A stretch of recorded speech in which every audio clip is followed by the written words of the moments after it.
Орхон аймагт Монгол Ардын намын нарийн бичгийн дараах Батэнхээр ахлуулсан улсын хурлын гишүүд салбарын дэд сайдуудын өргөн бүрэлдэхүүн ажиллаа. Ажлын хэсгийн бүрэлдэхүүнд улсын хурлын гишүүн Сод Бэлэг, Цогцлмаа, Батэрдэн нараас гадна дөрвөн салбарын яамны дэд сайдууд оролцож иргэдийн асуултанд хариулт өгч зарим асуудлыг газар дээр нь шийдсэн юм а. За иргэд хөдөлмөрчтэй уулзах үеэрээ Монгол Ардын намын удирдлагууд зөвхөн сонгуулийн үед орон нутагт ажиллах бас бусад үед ч аймагуудад ажиллаж хийж хэрэгжүүлж байгаа ажлаа тайлагнан ард ирдийнхээ үнэлэлт өгнөлтийг сонсох нь Монгол Ардын намын үүрэг гэдгийг онцлолоо. Өнөөдөр шат шатны албан тушаал томилогдсон улсуудын сахилга бат хариуцлагын асуудлыг бид хатуужин ярина. Монгол Ардын намаас сонгогдсон, томилогдсон, тохон томилогдсон албан тушаалтнууд ёс зүйтэй, хариуцлагатай, ухамсартай ажиллах ёстой. Монгол улсын эдийн засаг хямарсан, гадаад нэр хүнд нь унсан, хүндхэн байдалтай байх үед олон хулж, төрийн эрхийг авч, засгийн газраа бүрдүүлсэн өнгөрсөн 10 сарын хугацаанд юу хийж бүтээснээ улсын их хурлын гишүүд иргэдэд танилцууллаа. За мөн өнгөрч намрын чуулганаас гарсан зарим хууль тогтоомжууд олон улсын валютын сантай холбоотой тодруулах мэдээллийг иргэдэд дэлгэрэнгүй тайлбарлаа. Бид үнэхээр амаргүй нөхцөл байдалтай эрх баригчийн үүргийг гүйцэтгэж явж байна. Яагаад ч юм дэ арчилсан нам төрийн эрх барихаараа үнэхээр Монгол улсынхаа нэг нурааж авж дараа нь бид нэг засаж янзалж маш их олон асуудлыг буцааж байранд нь тавих, буцааж нэг юм улс шиг улс болгож хийх ажлыг хийж байгаа гэж би итгэлтэй байна. Монгол улс зах зээлийн эдийн засагт ороод 26 жил болохдоо энэ валютын сангийн хөтөлбөрийг 5 удаа авсан юм байл. 5 удаа авсан. Тэгээд 5 удаа авахдаа дандаа энэ эдийн засгийнхаа хямралтай үед авч байсан зөв бодлого явуулаад ингээ эдийн засгийнхаа хямралаас гарч ирсэн ийм тохиол. Энэ 5 удаагийн валютын сангийн зээл энэ валютын сангийн хөтөлбөрт оруулахад бүгдээр амжилтгүй болсон ийм тохиолдол байхгүй байгаа байхгүй. Ийм тохиолдол байна. Одоо бидний тохирж байгаа валютын сандтай тохирж байгаа энэ хөтөлбөрөд 3 жилийн хөтөлбөр байна. 3 жилийн хөтөлбөр. Тэгэхээр ямар ч байсан энэ жилийн бид нар 580 сая долларынхаа өрийг дарсан. Одоо дахиад он гараад 2018 оны 1-р сард дахиад 1 тэрбум долларын зээлийн эргэн төлөлтөд байж байгаа шүү дээ. Бид нар 2020 он гэхэд ямар ч байсан 2016 онд улсын их хурлын сонгуульд амлаж ирсэн энэ амлалтууд бол хэрэгжүүлж явах ийм үндслүүд өнөөдөр үүссэн байгаад байна. Монгол улс эдийн засгийн хямралаас гарахын тулд олон улсын валютын сантай хамтарч ажиллахар болсон. Үүнийхэн хүрээнд хэд хэдэн тоймтой шийдвэрийг гаргаж 7 төрлийн татвар нэмж тэтгэврийн насыг нэмэгдүүлж хүүхдийн мөнгийг шатараатай өгөхөөр шийдвэрсэн мэлээ. Тэгвэл энэхүү шийдвэртэй холбоотойгоор олон сөрөг мэдээлэл, буруу ойлголтыг сөрөг хүчнээс хараагаад байгааг иргэд шүүмжилж нэгдсэн ойлголт өгөхийг улсын их хурлын гишүүдээс хүсэж байлаа. Хамгийн нэгдүгüүрт нь би татврын асуудалтай холбож энийг тайлбарлаж хэлье гэж бодож байна. Монгол Ардын намд сонгуульд орохдоо ямар ч татвар нэмэхгүй гэсэн одоо бүх татвар нэмж байна. Энэ дээр бид нар ямар тайлбар өгөх ёстой вэ гэдэг дээр орлого өндөр олж байгаа хэсгээс нь татварыг нэмж байгаа болохоос бага орлоготой иргэдээс татвар авахгүй гэдгийг ялгаж салгаж ойлгуулж хэлэх шаардлагатай байна. Хоёрдугаар бухимдалтай байгаа асуудал тэтгэврийн насыг нэмэгдүүлж байгаа асуудал. Юу гэж юм вэ? Монголын ард түмний дундаж наслалт, ард иргэдийн маань дундаж наслалт 63, 64, 65 та байхад чинь Монгол Ардын нам та нарын насыг, тэтгэврийн насыг 65 болгож байна гэж ахмадуудын манд бохимдуулж байгаа. Тэгэхээр энэ бол ямар утгатай вэ гэхээр маргаашнаас 65 болох гэж байгаа асуудал ерөөсөө биш ээ. Олон улсын валютын сангийн өгж байгаа зөвлөмжөөр 2027 он гэхэд эрэгтэйчүүдийн насыг 65, 2037 он гэхэд эмэгтэйчүүдийн насыг 65 буюу жилд дунджаар 6 сараар нэмэгдүүлж энэ одоо жишг рүү ойртуулах гэж байгаа асуудал юм аа. За 3 дугаарт нь хүүхдийн мөнгө. Яагаад хүүхдийн мөнгө алга болгож байгаа юм бэ? Яагаад хүүхдийн мөнгө хасах гээд байгаа юм бэ гэдэг асуудал. Тэгэхээр энэ дээр бид нар халамжийг хавтгааруулахгүй байх гэдэг зүйлийг ард иргэдэд ойлгуулмаар байна. Яагаад тэгэхээр өндөр орлоготой иргэд уулаасаа өмнө ч гэсэн хүүхдийн мөнгийг олж авахд 30 гаруй хувь нь ерөөсөн хүүхдийн мөнгө авдаггүй байсан.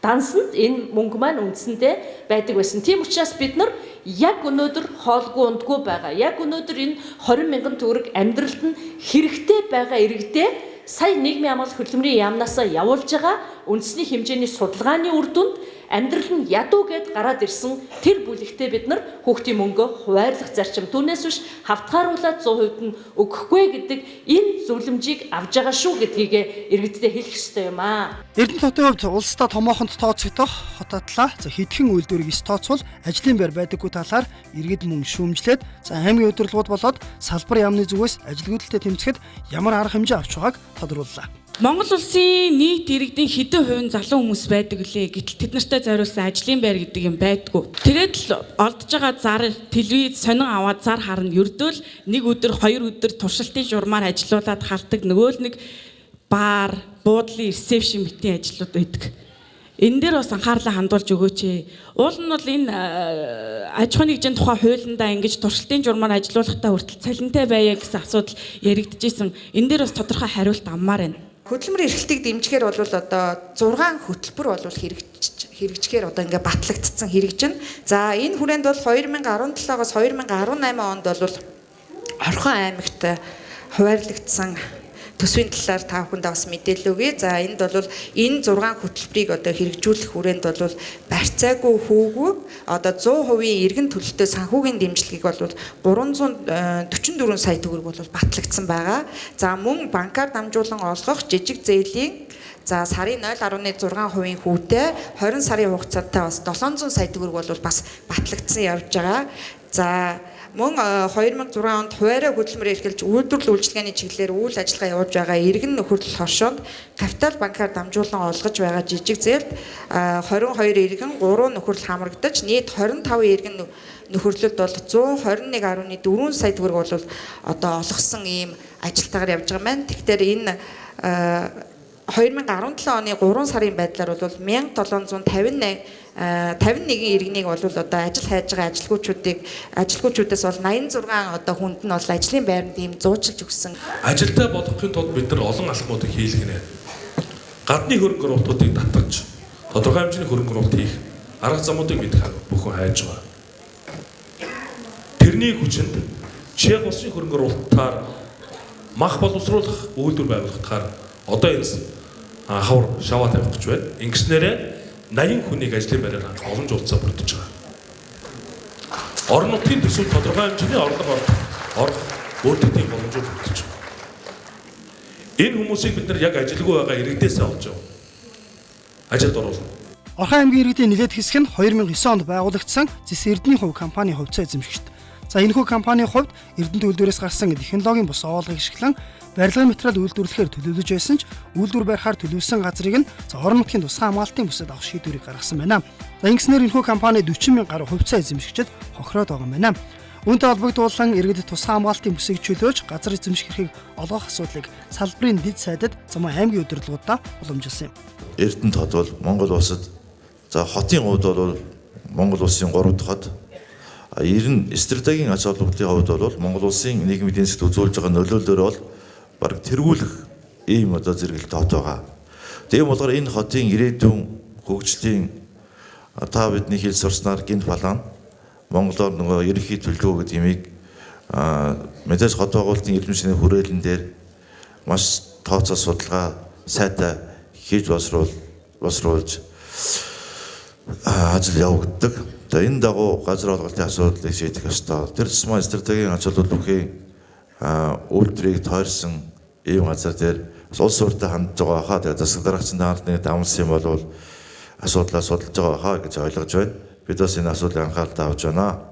Яг үндэ бидхэн бас Эрдэнэт хувь компани урд нь өмнө байгуулагдсан гэрээ контрактууд бусад холбогдох хүчин өрөмтүүдийг судалж үзсэн. За урд нь бол 2014 онд уулын бюджет Эрдэнэт үйлдвэртэй гэрээ байгуулахдаа 2016 он буюу одоо тухайн үйлдвэрийн ашиглалтын лиценз зүйн талбай дээр үйлдвэрээ байгуулна. Гэхдээ 2016 он хүртэл он дуусахад одоо үйлдвэрээ барьж байгуулсан байх ёстой гэсэн юм байдлаар гэрээ байгуулсан юм байлээ. Харамсалтай нь тухайн хугацаанд одоо үйлдвэрээ барьж байгуулаагүй. За дээрэс нь одоо тухайн одоо ашиглалт нутгуулын лицензийн хугацаанд дуусчихсан байгаа. Тийм учраас бидхэн бас энэ газар нутгийн одоо орон нутгийн тусгай хэрэгцээнд авчихсан. Энэ бол нэг талдаа дэвшил. За иргэдийн уулзалтын үеэр барилгын байгуулалтын дэд сайд олон жил яригдаж эрдэнэчүүдийн дунд хүлээлт үүсгээд байсан шинэ цэвэрлэх байгууламжийн ажилд танилцсанаа дуулгасан юм а. Энэхүү цэвэрлэх байгууламж нь хоногт 24 мянган метр куб усыг цэвэршүүлэх хүчин чадалтай бөгөөд ирэх 8 дугаар сард ашиглалтанд орох юм байна. За ингэснээр эрдэнэчүүд ойрын 50 жилдээ цэвэрлэх байгууламжийн асуудалд санаа зовхгүй болсон таатай мэдээллийг шилжүүлээ. За энэ уулзалтын төгсгөлд иргэд салбарын дэд сайдууд орон нутгийн удирдлагуудтай цаг товлон тусгайлан уулзахаар болсон юм а. Иргэдийн хувьд сонгуулийн үеэр орон нутагт ажиллах бус бусад үед ч орон нутагт ажиллаж тулгамдж буй асуудлууд бодиттой хариулт өгөн шийдвэрлэж яваа Монгол Ардын намын өргөн бүрэлдэхүүнд талархлаа илэрхийллээ.